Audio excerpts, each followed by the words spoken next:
100 ابا جی نے دیا ایک بچے کو اور اس کو کہا کہ جا دکان سے کچھ چیز لے آ، تو وہ 100 اس نے رستے میں جاتے کہیں پھاڑ دیا یا گوا دیا، تو اب وہ والد سے دوبارہ 100 مانگتا ہے، تو والد کہتا ہے کہ پہلے 100 کا تو نے کیا کیا؟ نہیں سمجھ آئی آپ کو میری بات؟ پہلے 100 کا کیا کیا؟ تو وہ کہے گا جی میرا دل کرتا تھا میں نے پھاڑ دیا، جوان بچہ ہے، سمجھدار ہے، 12-14 سال کا ہے، میرا دل کیا تو میں نے پھاڑ دیا، ختم ہو گئی بات، تو نیا 100 دے دے گا؟ سبحان اللہ، کتنے خوش ہو کے آپ کہہ رہے ہیں نہیں دے دینا سو، یہ کیسے ہو سکتا ہے؟ بھائی کروڑ پتی والد بھی ہو تو 100 کا نوٹ دوبارہ دیتا کیوں؟ بیٹا نہیں اس کا؟ پیار نہیں؟ کیوں نہیں دے رہا؟ وہ کہتا تو نے میرے پہلے 100 کی قدر نہیں ڈالی، نیا تجھے کیسے مل جائے؟ تو نے خیال ہی نہیں کیا، تو نے جدوجہد ہی نہیں کی، تو نے حضرت مولا رومی نے مثال دی ہے، جناب رومی فرماتے ہیں کہ بغیر محنت کے لوگوں کو اللہ نے نعمتیں دی ہیں تو انہوں نے شکر ہی نہیں ادا کیا۔ اندھے سے پوچھ آنکھ کی قدر کیا ہے، پوچھ اندھے سے، پوچھ معذور سے کہ ٹانگوں پہ چلنا کتنی بڑی نعمت ہے، کبھی پوچھ اس سے جس کا مکان تو ایک کنال میں ہے پر رونے والا بچہ کوئی بھی نہیں، پوچھ اس سے جس کی جیبیں دولتوں سے بھری ہوئی ہیں پر کوئی نہیں کہتا کہ ابا 10 روپے دینا، پوچھ یہ کتنی بڑی تکلیف ہے۔ حضرت رومی نے لکھا ہے، وہ فرماتے ہیں کہ ایک والد تھا تو اس نے بڑی دولت کمائی تھی، تو اس کا بیٹا بے دریغ ہی اڑاتا رہتا تھا، کبھی ادھر پیسے بھگا دیے، کمائے نہیں تھے نا، محنت نہیں نہ کی تھی، کمائے نہیں تھے۔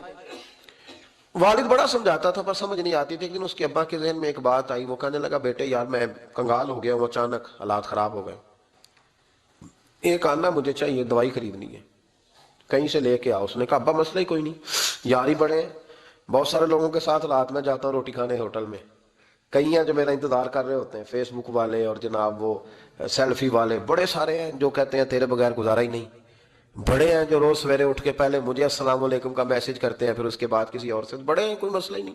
ایک کے پاس گیا، ایک آنا چاہیے، اس نے دے دیا، لا کے ابا کو دیا، تو ابا گھر کے اندر جو امیر لوگ ہوتے تھے گھر میں کنواں کھدوا لیتے تھے، ابا کنویں کے کنارے بیٹھا تھا، جب بیٹے نے آنا لا کے رکھا تو اس نے پانی میں پھینک دیا۔ اگلی صبح پھر کہا بیٹے ایک آنے کی ضرورت ہے، دوا خریدنی ہے، اس نے کہا مل جائے گا، 2-4-5 دوست ابھی ہیں بڑے مالدار، ان سے جا کے کہا، ایک سے آنا لایا، ابے نے پھر پھینک دیا، تیسرے دن بھی پھینک دیا، چوتھے دن بھی، یار اب ختم ہو گئے۔ کچھ آہستہ آہستہ دوستوں کو پتہ چل گیا کہ کنگال ہو گیا ہے، خبر پھیل جاتی ہے نا، اب بھوکا ہو گیا ہے، اب آہستہ آہستہ موبائل بند ہونے لگے، آہستہ آہستہ جو ہے وہ نمبر بلاک ہونے لگا، حالات بگڑ گئے۔ اب جب اسے پتا تھا کہ یار تو اب دروازہ کھٹکھٹاتا ہوں تو کہتے ہیں کہ اسے کہہ دو میں گھر نہیں، ابا نے تو آنا مانگنا ہے اور میں بے دریغ دولت ابا کی اڑاتا رہوں، اب یہ بھی نہیں کہہ سکتا کہ مجھے دیتا کوئی نہیں۔ شہر سے باہر نکل گیا، سارا دن مزدوری کی، جد و جہد کی، کبھی کام کیا نہیں تھا، ہاتھوں پہ چھالے پڑ گئے۔ بڑا مشکل ہوتا ہے جن لوگوں نے کام نہ کیا ہونے کرنا پڑ جائے تو، تکلیف کا شکار ہو کے ایک آنا کمایا، شام کو لا کے والد کی ہتھیلی پہ رکھا تو اس نے پھینکا نا جب کنویں میں تو چیخ پڑا، کہنے لگا ابا جی آپ سیانے بیانے بندے ہیں، روز پیسے لا کے دیتا ہوں، کنویں میں پھینک دیتے ہو، کو کرنے والی بات کرو، نہیں دوائی کھانی تو نہ کھاؤ، لایا کیوں کرتے؟ تو بیٹے کو باپ نے تھپکی دے کے بٹھا لیا، اس نے کہا بیٹا میں نے پہلے دن تو نہیں پھینکا، تو 7واں دن ہے میں روز پھینکتا ہوں، آج تیری چیخیں کیوں نکلی؟ کہنے لگا ابا پہلے ادھار کے تھے آج مزدوری کے، نہیں سمجھ آئی بات؟ پہلے بولیے، اور آج میری محنت ہے، مزدوری ہے، جد و جہد ہے۔ تو والد کہنے لگا بیٹے یہی میں تجھے سمجھانا چاہتا تھا، وہ میرے بھی محنت کے ہیں جو تجھ روز یاروں کو کھلاتا ہے، وہ میں نے بڑی جد و جہد سے جمع کی ہے، میں کنگال نہیں ہوا، صرف تجھے سمجھانا تھا۔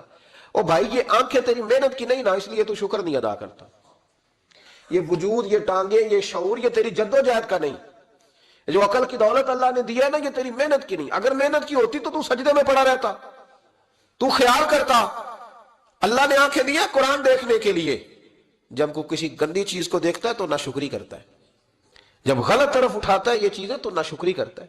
صاحبو یاد رکھنا اور اس پر ضرور غور کرنا کہ جب نعمتوں کا شکر ادا نہ کیا جائے تو پھر ہمیں استغفار کا حکم دیا گیا ہے، پھر کیا کرنا ہے ہم نے؟ استغفار کا، یا اللہ ہم تیری نعمتوں کا شکر ادا نہیں کر سکے تو ہمیں معاف فرما دے، تو ہم سے درگزر فرما، معاف فرما۔ ایک استغفار اس بات کا ہے کہ دیکھیں نا یہ رسول پاک علیہ السلام کا فرمان ہے، یہ حدیث امام رازی نے لکھی ہے، اور نبی پاک کی فرمان کے لحاظ سے جو چیز ہمارے سامنے آئے نا اس پر ہماری آنکھیں بھی کھل جانی چاہیے، دل بھی کھل جانا چاہیے، کہ کوئی خاص ہی بات تھی جو حضور نے بیان فرمائی صلی اللہ علیہ وسلم۔ سرکار دو عالم علیہ السلام نے فرمایا ایک آدمی نے 500 سال بغیر ریاکاری کے اللہ کی عبادت کی، کتنے سال؟ یہ 5 سال نہیں ہوتی بغیر ریاکاری کی. تہجد پڑھنے والا جب تک 6 لوگوں کو بتانا نہ دے تہجد پڑھی ہے اتنی دیر تو تہجد آگے بڑھتی نہیں. کم از کم 6 بندوں کو پتہ ہونا چاہیے. اور میرے جیسے حاجی نمازیوں کا تو دل کرتا ہے کہ وظیفے پہ بندہ رکھا جائے جو تعریفیں کرے صبح و شام. حاج صاحب کی کیا بات ہے, حضرت صاحب کی وظیفہ دیں گے اس کو مہینے کا, وہ تعریف کرے کھول کے کہ آپ کی بڑی بات. یہ مرض ہے, تعریف سننا نا یہ بیماری ہے, اس نے جھوٹ کو جنم دیا ہے, بہت بڑا مرض ہے. حضرت سعدی نے اس پر بہت بڑے مقالہ جات لکھے ہیں اور فرماتے ہیں یہ مرض کچھ لوگوں میں بہت زیادہ ہوتا ہے. ایک امیروں میں, امیر لوگ ناراض نہ ہو جائیں پر انہوں نے کہا ہے تو کوئی حکمت ہوگی نا, امیروں میں تعریف سننے کا مرض بہت زیادہ ہوتا ہے. فرماتے ہیں کہ بادشاہوں میں اور تیسرا عورتوں میں, ان میں یہ بیماری بہت زیادہ ہوتی ہے. کوئی تعریف نہ کرے تو خود اپنی کرنی شروع کر دیتے ہیں, خود ہی کہہ دیتے ہیں کہ کیا بات ہے, میرے ابا جی تے وہ تے 100 حال چلدا سی تے 150 بندہ ٹکر کر, ابا جی دی چھڑ تو دس تیرے کنے چل دے, تیرے کو کنے بندے روٹی کھاندے, اپنی بات کرنا. اقبال کہتے تھے تو وہ آبا تمہارے ہی مگر تم کیا ہو, ہاتھ پہ ہاتھ درے منتظر فردا, ابا جی کی دادا جی کے چھوڑ اپنی کر, ہمیں تو تیرا پتہ ہے تو اپنی بات کر, تیرے اندر بھی کوئی چیز ہے کہ نہیں. ابا دادا تو سب کے بڑے ہیں, حضرت آدم کی اولاد ہے تو حضرت آدم نبی تھے, تو باپ دادا تو سب کے بڑے بڑے ہی ہیں. بات یہ ہے کہ اپنی بات کرنی چاہیے نا. تو یہ بیماری ہے, یہ نقص ہے. 500 سال بغیر ریاکاری کی عبادت, اور بیان میرے نبی کریم علیہ السلام فرما رہے ہیں 5, بولیے, یہ بہت بڑا مسئلہ ہے. دکھاوا نہ ہو, ریاکاری نہ ہو. ہم مجالس میں جاتے ہیں نا جناب, محافل میں, تو لسٹ ملتی ہے, یہ چوہدری صاحب نے صدارت ہے, انہوں نے خصوصی تعاون کیا ہے, تو یہ فلانے صاحب ہے تو ان کا بھی نام لینا ہے. تو میں کبھی کبھی کہہ دیتا ہوں کہ یار آپ نے تو کہا تھا یہ نبی پاک کی تعریف کی محفل ہے, اور یہ آپ نے لسٹ لگا دی ہے پوری تعریف کرنے والوں کی. کچھ ضروری ہے کسی کا نام لینا اور اس کا جناب ذکر کرنا اور اشتہار پہ اس کی فوٹو آنا, یہ کچھ ضروری ہے؟ ویسے بھی کوئی اچھا لگتا ہے کہ نبی پاک کے نام کی محفل اور میں صدارت کر رہا ہوں؟ ڈرنا چاہیے نا مجھے اللہ تعالیٰ, حضور کی محفل اور میری صدارت. اس پر کبھی غور کریں. اگر کوئی راہ طریقت کا مسافر ہوگا تو تڑپ جائے گا کہ نبی پاک کے نام کی محفل اور سرپرستی ایک ایسے آدمی کی جس کو وضو تک نہیں کرنا آتا. مانا داد کوئی دھندا ہے معاذ اللہ تعالیٰ, جس کا جو دل کرے وہ کرتا جائے. 500 سال بغیر ریاکاری کی عبادت کی, 500 بڑا مشکل ہوتا ہے. حضور فرماتے ہیں یہی بندہ جب اللہ کے حضور کھڑا کیا جائے گا تو رب کریم اس سے کہے گا کہ چلو اس کو میرے فضل سے جنت میں لے جاؤ. تو عرض کرے گا مالک فضل تو ٹھیک ہے پر 500 سال لگائے ہیں میں نے. 5, وہ مولوی صاحب میری طرح کے بیچارے جو امام مسجد ہوتے ہیں نا, تو وہ بھی کہتے ہیں جب میں آیا تھا تو 30 بچے تھے مسجد میں, اب 80 ہو گئے. اور بھائی یہ بندوں کو بتانے کی کیا ضرورت ہے, یہ تو اللہ کی رضا کے لیے ہے نا, تو چھوڑ اس میں اتنا تذکرہ کرنے کی کیا حاجت. 500 سال جس نے لگائے, بول پڑا یا اللہ 500 سال لگائے اور تو کہتا ہے کہ اس کو میرے فضل سے لے جاؤ. تو رب کریم نے فرمایا چلو کوئی نہیں, پھر انصاف کر لیتے ہیں. الٹی آنکھ کی روشنی نکال کے ترازو کے ایک پلڑے میں رکھو اور 500 سال کی بغیر ریاکاری کی عبادت دوسرے پلڑے میں رکھو. کبھی اس مریض سے پوچھنا جس کو ڈاکٹر کہہ دیتا ہے کہ تیری آنکھ کا علاج نہیں ہو سکتا. بے بس ہوتے ہیں ڈاکٹر, جواب دے جاتا ہے شعور. پوچھ کبھی اس شخص سے, کو کہتے ہیں بس جناب اب آپ اپنی آنکھیں موجود ہونے کے باوجود آپ دیکھ نہیں سکتے, اتنی موٹی آنکھ لگی ہوئی ہے, لیکن روشنی اللہ چاہے تو دیتا ہے, نہ چاہے تو نہیں دیتا. 5 ایک آنکھ کی روشنی ایک پلڑے میں رکھ لو اور دوسرے میں 500 سال کی عبادت رکھ دی. اللہ اکبر. تو رب کریم نے فرمایا اب تولو. جب تولی تو وہ عبادت تھوڑی تھی اور ایک نعمت زیادہ تھی. اللہ نے فرمایا یہ تو بھائی اس کو تو 500 سال دیے تھے, یہ تو ایک نعمت کا شکر نہیں ادا کر سکا, پکڑو اس کو دوزخ میں ڈالو. ایک کر کے کیا آیا ہے, پکڑو جہنم میں ڈالو, اس کو لے چلو. ترمذی شریف کے لفظ ہے, نبی پاک نے ہمیں سمجھایا اور ایک جملے میں ساری بات ختم کر دی. حضور فرمانے لگے تو اللہ کی تھوڑے دیے ہوئے رزق پہ راضی ہو جا, وہ بھی تیری تھوڑی عبادت سے راضی ہو جائے گا. اور اگر تیرا پروگرام ہے نا لمبی چوڑی جائیدادوں کا, تو پھر سجدے بھی لمبے کر, پھر لمبے کرنا تو بھی. یہ کیا بات ہوئی, یہاں جتنی دولت بڑھتی جاتی ہے عبادت سکڑتی جاتی ہے, وقت ہی نہیں, ٹائم ہی نہیں, یہ بڑھا. پھر تو جب دوزخ میں جانے لگا نا تو پھر خیال آیا, تو حضور فرماتے ہیں استغفار کرنے لگا, کہنے لگا اللہ میں بھول گیا تھا, اللہ مجھے غلطی لگ گئی. استغفار کر رہا. تو جب اس نے استغفار کیا تو رب کریم تو پہلے ہی بڑا قبول کرنے والا ہے. یا اللہ میں بھول گیا. تو فرمایا چلو جو استغفار کرے اسے تو میں ویسے ہی معاف کر دیا کرتا ہوں, اسے بخش دو, اسے میرے فضل سے جنت میں لے جاؤ. پہلا استغفار. ہمارے بزرگ نے ایک مراقبہ کراتے تھے, مراقبہ ان فی خلق السماوات والارض واختلاف اللیل والنہار لآیات لأولی الالباب، مراقبہ ہوتا تھا اللہ کی نعمتوں پر غور کرنے کا نام۔ تو اکیلا بیٹھ، گردن جھکا اور غور کر خدا کا فضل کتنا ہے اور میری اس میں محنت کتنی، اس کا شمار کر۔ اس طرح کر کے دو خانے بنا، ایک خانے میں اللہ کی نعمت رکھ اور دوسرے میں پھر اپنی محنت رکھ۔ اس کو کہتے ہیں مراقبہ۔ یہاں سے مراقبہ سٹارٹ ہوتا ہے۔